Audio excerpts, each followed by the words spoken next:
especially oldies and R&B. He loved working on his garden and enjoyed fixing things people threw away, especially lawnmowers and weed eaters. He enjoyed hunting and fishing. He loved to go for drives, stopping to pick up cashews, Big Red.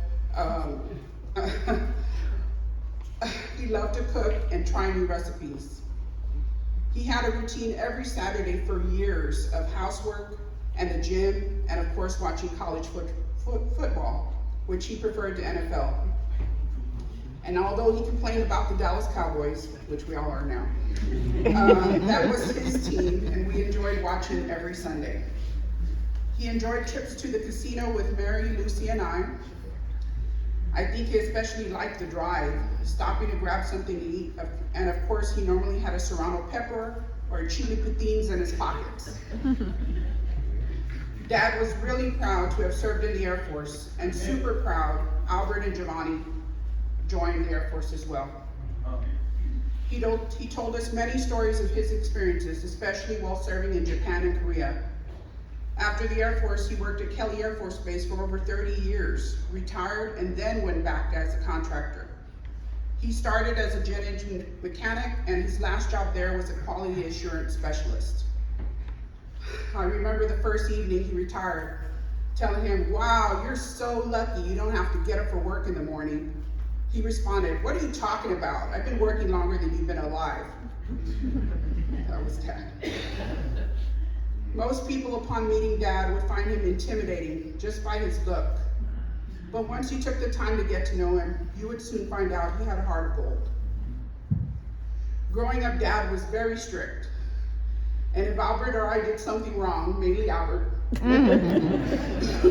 we knew we had to deal with Dad. I remember at one point, Dad just had to give me a look, and I would start crying. When we asked to do something, he always said no first, and would say things like, "Well, my dad never let me," if that made it better. My fondest childhood memories were our annual trips to the coast. I loved waking up to the smell of my mother making tacos and coffee. I was always quick to throw a pillow and blanket in the back of my dad's Impala.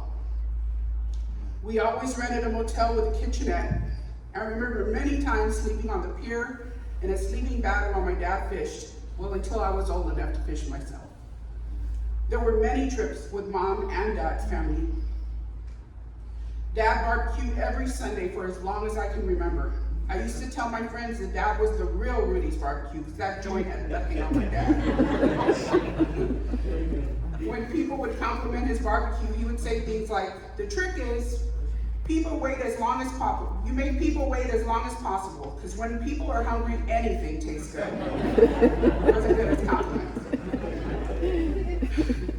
When we were teenagers, our lives changed with the passing of our mother, Lucy. It was hard enough for us being so young, but the fact that Mom went into a coma on Dad's birthday, I don't think Dad ever really got over that.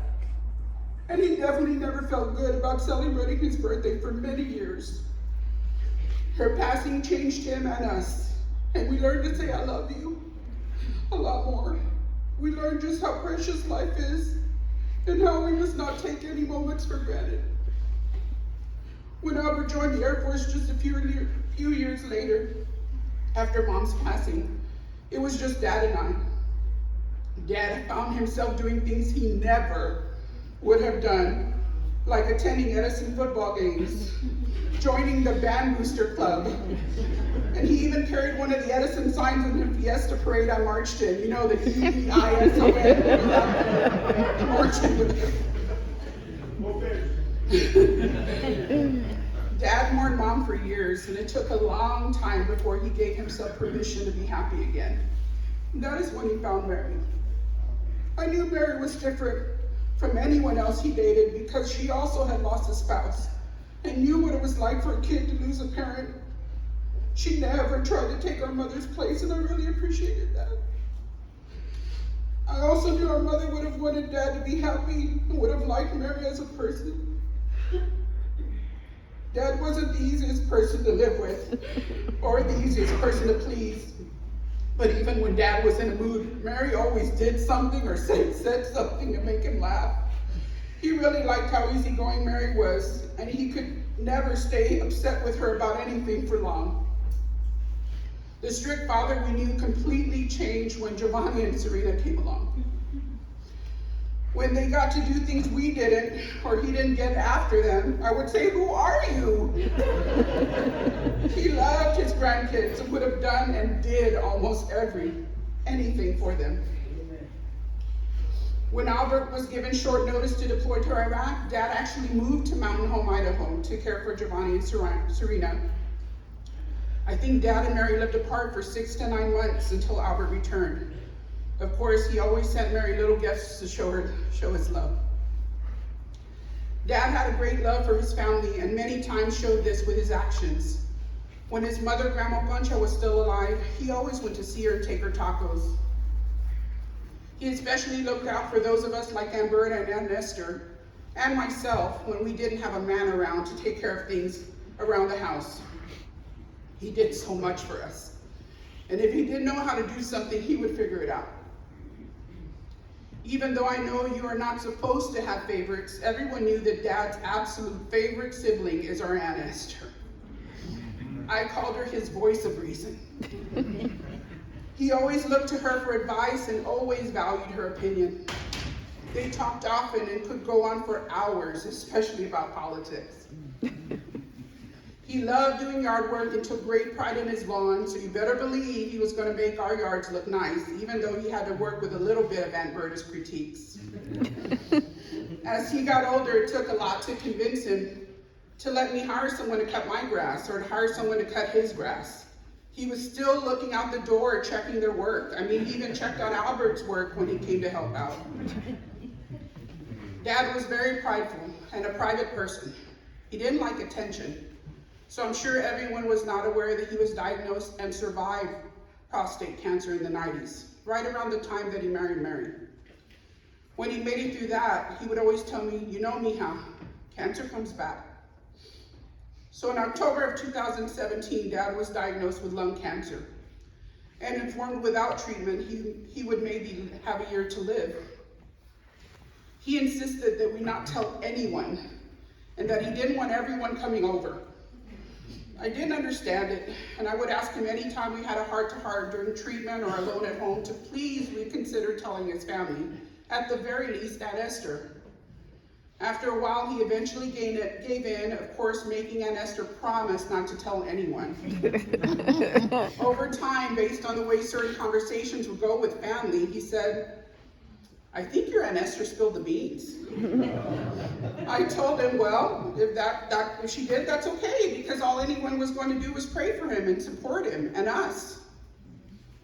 Dad took to treatment well and fought for a long time. I even got a chance to take him to the coast we love so much, and of course, Kickapoo and Vegas. It wasn't until the last 9 months or so that his health got worse, and luckily he accidentally texted a message about a nurse coming to the house to a group of his siblings, and therefore spilled his own beans. I was so grateful that mistaken text message was the start to giving some of the family an opportunity to speak with him, and a few lucky ones the opportunity to actually see him. Dad had a very strong faith in God. He constantly reminded us that he accepted whatever God had planned for him, and he only worried about us. I would tell him that I was so grateful God gave me time with him, time to show him love, time to support him, time to tell each other how we felt, because I didn't have that chance when Mom died. I prayed every day for God to keep me strong and healthy so that I could be with him throughout his journey to the very end. I told him we were on God's time. So when Jesus called him home, I was in no way worried about him. I knew for a fact he was okay, free from pain, free from cancer. He went on to join Mom, his parents, his sister Elena, his beloved grandmother, and all the others that went on before him. He lived a long 82 years. Amen. Years he thought he would never live to. He even got a chance to meet his great-grandson, Jonah. He thanked God all the time for that. And when he held that boy, he was so proud. Dad was always concerned that he didn't live a perfect life and expressed how he could have done a better job as a single parent after Mom died. I always told him that he did the best he could, and I know Mom would be proud of him.